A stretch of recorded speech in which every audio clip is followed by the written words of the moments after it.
This is more about living in the time of the coronavirus epidemic.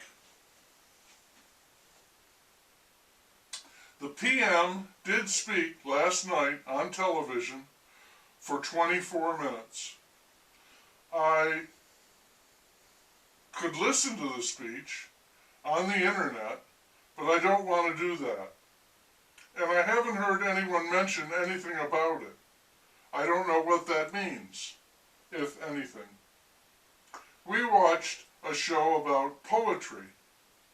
I heard that a governor of, I think it was Minnesota, balked at naming a poet laureate. What's next, he said. Will we have a state mine? I do agree that when something happens, it's only natural to wonder what's next. I heard the PM talking about an American faced with our current adversities who says, "My God, what am I going to do tomorrow?" Forget about a fighting spirit. Forget about the free and the brave. My God, what am I going to do tomorrow? That's how he sees us. I can see the Norman Rockwell painting of that, of our cringing hero. Breonna Taylor was killed 1 year ago in Louisville. Many people believe she was murdered, and now, after a year has passed, nothing has been done about it, except the $12 million the city gave her family in a civil suit settlement. They are calling for justice. They will be gathering in the city this weekend to promote this cause. Police are on alert. In Minneapolis, the George Floyd trial is proceeding with jury selection. That cannot be an easy or a simple process. Meanwhile, that city has also just settled a civil lawsuit with the family of George Floyd for $27 million. That's not enough. They want the cop convicted of murder. Anything less will be taken as proof of systemic racism. More on the canceled list. Pepe Le Pew, Mr. Potato Head, and now they are going after mom, dad, and parent. In order to do something properly, you can't simply mechanically perform the action unless you've been doing it for years. In order to do it right, you have to give yourself over to it. You have to make a kind of surrender. You sacrifice yourself. Therefore, you have to be selective in the things you choose to do. Nothing half-assed. These will prove to be the happiest moments of your life. The PM is touring, boasting that his Rescue Act is saving middle and low-income families from poverty.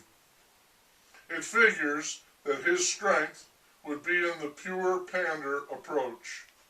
Fancy bulldozy, noting that not one Republican senator voted for the bill, called that, "Vote no and take the dough." Someone should be shouting from the rooftops or a tall steeple that this is folly and ruin. Mush Bimbo might have, but he's dead. As far as I know, the weekend in Louisville was peaceful. As far as power ballads go, I don't like them much, but I just heard Bonnie Tyler sing her 1983 huge hit, and I can't argue with the concluding lyric. Once upon a time, I was falling in love. Now, I'm only falling apart. Nothing I can do, total eclipse of the heart. She could sing that to the PM, asking him to save her. College basketball is going to have its tournament this year, so all the madness won't be coming from the virus and the PM. Lots of league championship games today. Selection Sunday. All of it was wiped out last year. Many of the standard best teams are not going to make this tournament. The declining numbers seem to have landed on a plateau now. Something I'm waiting for is the first case of a person testing positive after they have had the vaccines. Until that happens, optimism is definitely in the air. I think that one of the keys to Dave Chappelle's success is his lovability. He's lovable. People really love him. They dig him and they love him. And he invites this. Oh, he's naughty, but he's not mean. And so people are laughing hard at what he's saying. And it might be something that would make me smile or nod my head in agreement, but I would not laugh out loud. Dave gets them rolling in the aisles. Part of it is the funny voices he does, especially the straight voice. People really laugh at that one. The straight voice, aka the honky, and the gay voice. Dave is lovable, and he gets away with a lot. It's like he filed a civil suit against everybody, and we settled, and he won a ton of leeway.